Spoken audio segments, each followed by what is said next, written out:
ఇక 10 times 20 times income పెరగలేదా? ఇవాళ రోజుకి 1,00,000 రూపాయలు సంపాదించారు డాక్టర్. ఆయన మొన్న కోవిడ్ పడితే ఆవిడకి 1,00,000 రూపాయలు వచ్చిందా? ఎవరైనా ఇచ్చారా? మా ఆయన డాక్టర్ అండి, నాకు ఇచ్చే 1,00,000 రూపాయలు ఇస్తారు ఎవరన్నా? ఆయన 10 కోట్ల ఇన్సూరెన్స్ 100 కోట్ల ఇన్సూరెన్స్ చేయించడం మనకు అవసరం లేదా? ఎవరు చెప్పాలి?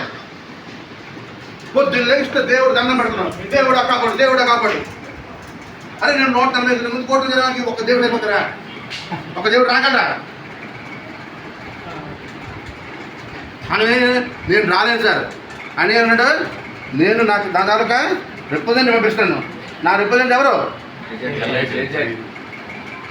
నేను ఎందులో ఉన్నాను? మనకి భగవద్గీత నేను అన్నింటిలో ఉన్నాను, అన్నింటిలో ఉన్నాను నేను. మన భగవంతుడు మన శ్లోకం తీసుకున్నాం. యోగక్షేమ రజకం అనన్యాశ్చింతయంతో మా ఏ జనా పర్యుపాసతే తేషాం నిత్యాభియుక్తానాం యోగక్షేమం వహామేమని భగవద్గీతలో భగవంతుడు చెప్పాడు. ఏం చెప్పాడు? ఎవరైతే నిస్వార్థ బుద్ధితో సదా నన్ను తలుచుకుని అన్నీ నాకే సమర్పించుకుంటూ నాకు దాసోమంటాడో అటువంటి వారి యోగక్షేమం నేను ఆయన ప్రజలు ఇప్పుడు ఏది కేవలం ఇన్సూరెన్స్ మాత్రమే. నువ్వు ఇన్సూరెన్స్ నమ్ముకో, కావాలంటే 100 ఏళ్ళు బతుకుతావు. ఏం కావాలి నీకు? ఏం కావాలి నీకు? నీకు కష్టం వచ్చిన నష్టం వచ్చిన ఎవరు కాపాడతారు నీకు? భగవంతుడు కాదు, భగవంతుడు రూపంలో ఇన్సూరెన్స్. నువ్వు రెగ్యులర్గా ఇన్వెస్ట్మెంట్ చేసుకున్నావా, నీ బిడ్డలకి ఎడ్యుకేషన్ వస్తుంది. నీ ఇన్సూరెన్స్ పాలసీ కట్టుకున్నావా, నీ బాబు పెళ్లి అవుతుంది. నీకు ఓల్టేజ్ వచ్చిందా, నీ పెన్షన్ లెవెల్లో పెన్షన్ వస్తుంది. నీకు అనారోగ్యం పాలేవా, డబ్బు కావాలా, ఎల్ఐసి నుండి మెడికల్ క్లెయిమ్ వస్తుంది, లేదా హెల్త్ ఇన్సూరెన్స్ పాలసీ వస్తుంది. నీకు క్యాన్సర్ వచ్చిందా, దానికి ఖర్చు కూడా ఎల్ఐసి భరిస్తుంది క్యాన్సర్ గవర్నమెంట్లో. ఇంకేం కావాలి నీకు? నువ్వు సదా నమ్ముకో. అక్కడ ఎవరు నమ్ముకోవాలి? నువ్వు కాదు, అందరూ నమ్ముకోవాలి. దానికి ఎవరు వ్యాఖ్యాత? నీవే. అవునా కదా? నువ్వు మంత్రం చదవగలరా? నువ్వు గుళ్ళో మందులు వెళ్ళి నమ్ముతున్నా? ఆయన నీ తాలూకా కోరికలకి ఒక మీడియేటర్. మంత్రంతో భగవంతుడిని మెప్పించి ఆనందకరంగా ఉన్నప్పుడు ఆయన ఈ పరీక్ష ఇలా అబ్బాయి పరిష్కరిస్తాడు, ఆయన్ని చూసుకో, కాపాడుకో.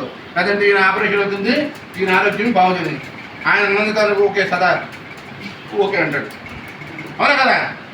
ఇచ్చినారు, గుర్తుపెట్టుకోండి. ఇవాళ ప్రతి మనిషి కూడా ఆయుధాన్ని భగవంతుడు ఎంత ఇచ్చో చెప్పండి?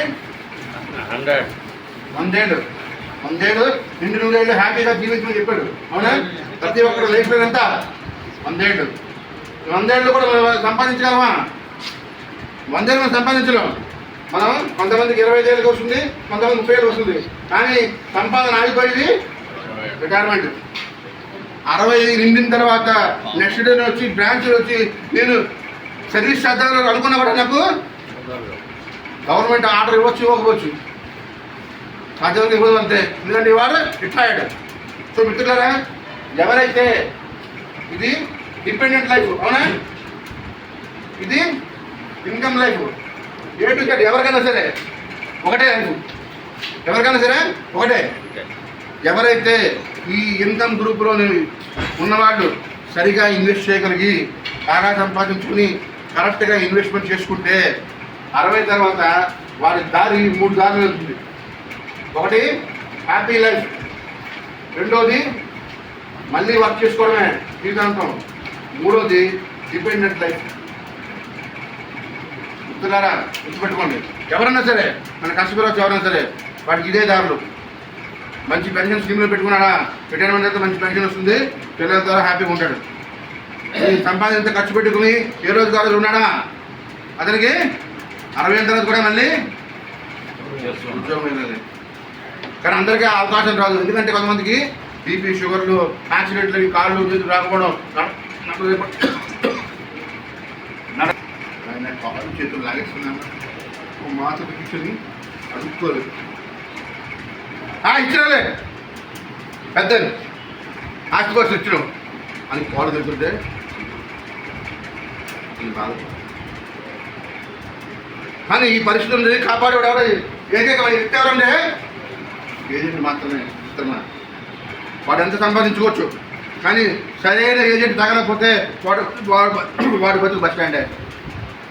ఎగ్జాంపుల్ 1960లో రేమాండ్స్ అధినేత ఎందుకు ఎన్ని వేల కోట్లు అండి? 5,000 కోట్లు సంపాదించుకుని రిచెస్ట్ పర్సన్ అయ్యి అతను 151 ఏంటంటే ఐ లవ్ మై సన్ అని చెప్పేసి, సన్ తీసుకో ఈ రాజ్యాంగాన్ని కూడా మొత్తాన్ని, ఈ రాజ్యం నువ్వు పాలించుకో చెప్పేసి మొత్తం ఇండస్ట్రీ తీసుకెళ్ళి కొడుకు చేతి పెట్టాడు. కొడుకు రెండే మాట చెప్పాడు. ఏం చెప్పాడు? Thank you daddy, get out daddy. Thank you daddy, next ఏమన్నా గెట్ అవుట్ డాడీ. సో అంత అధినేత కూడా రోడ్డు మీద వచ్చాడు.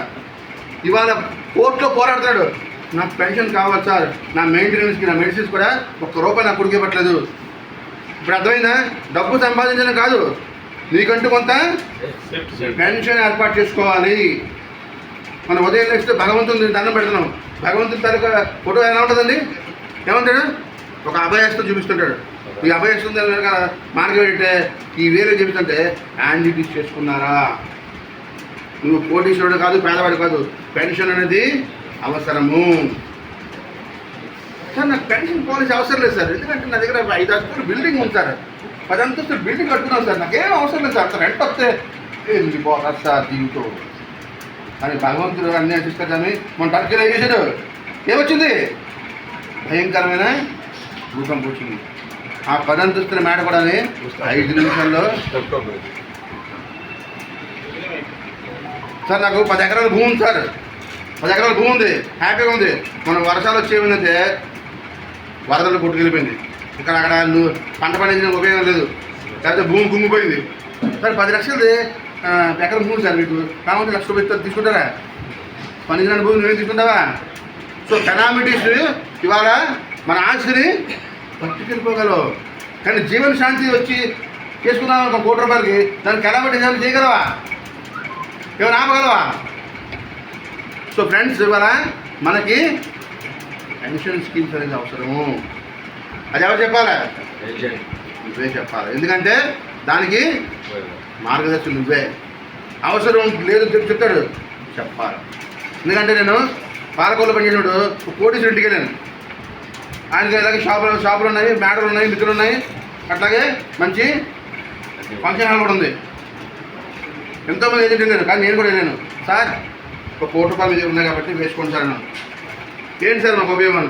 మీకు రెగ్యులర్గా బ్యాంకులో అకౌంట్ ఫస్ట్ వరకు పడిపోతుంది సార్, దాన్ని మీరు ఎవరి దగ్గర అడగక్కర్లేదు, ఇది మీ ఇంటికి ఇల్లాలకి ఇచ్చే గిఫ్ట్ అనుకోండి, ఆవిడ తాలూకా ఇన్కమ్ అనుకోండి, మీరు భార్యను ఇష్టపడుతుంటే మీరు ఆవిడ పేరు మీద ఇది వేసుకుంటారన్నాను. ఎందుకు ఆయనకి ఆ టైంలో భగవంతుడు కూడా కనిపించేది మనసులో ఒప్పుకోరా బాబు అని అన్నాడు. మనం ప్రయత్నం చేసాం. కోటీశ్వరుడు ఏం కడతాడు, నాడు కొట్టి వ్యాపారం చేస్తున్నాడని చాలామంది ఏజెంట్లు వెళ్ళడం మానేశారు. కానీ మన ఏజెంట్ మన నమ్మకం పెట్టుకున్నాడు, మనం వెళ్ళి కలిసాం నమ్మకం పెట్టి. ఎందుకంటే మన దగ్గర అద్భుతమైన ప్రోడక్ట్ ఉంది, జీవన శాంతి. ఆయన ₹1,00,00,000 వేసుకున్నాడు. 2 సంవత్సరాలు గడిచినాయి. ఆ బ్రాంచ్ని వేరే బ్రాంచ్ వెళ్ళిపోయాను. కానీ ఆయన కోవిడ్ టైంలో పోయించాడు. సార్ ఎలా ఉన్నారు సార్? సర్ప్రైజ్. ఏం సార్ మమ్మల్ని గుర్తుపెట్టుకున్నారు? ఆ రోజు మీరు చెప్పిన మాట వాస్తవం సార్, అన్నీ మనం ఒకే బాస్కెట్లో పెట్టకూడదని ఒక ఇంగ్లీష్లో కామెంట్ చెప్పారు. మీరు వేరువేరుగా పెట్టుకుంటే ఉపయోగం సార్ అని చెప్పారు. అది నాకు ఆ రోజు అర్థం కాలేదు. కానీ ఇవాళ నాకు ఈ కోవిడ్ 6 నెలల్లో కూడా ఇంటికి 50 లక్షలు 50 వస్తూ ఉంది. నా తలక మెయింటెనెన్స్ వెళ్ళిపోయింది. ఇవాళ రెంట్ అడిగితే నా తలక షాప్ తలక వదలంటే నేను కావాలంటే ఖాళీ చేస్తానని నీకు రెంట్ పెంచాను. నేను నో పెళ్ళిళ్ళు తలక పంచర్ ₹1 రావట్లే.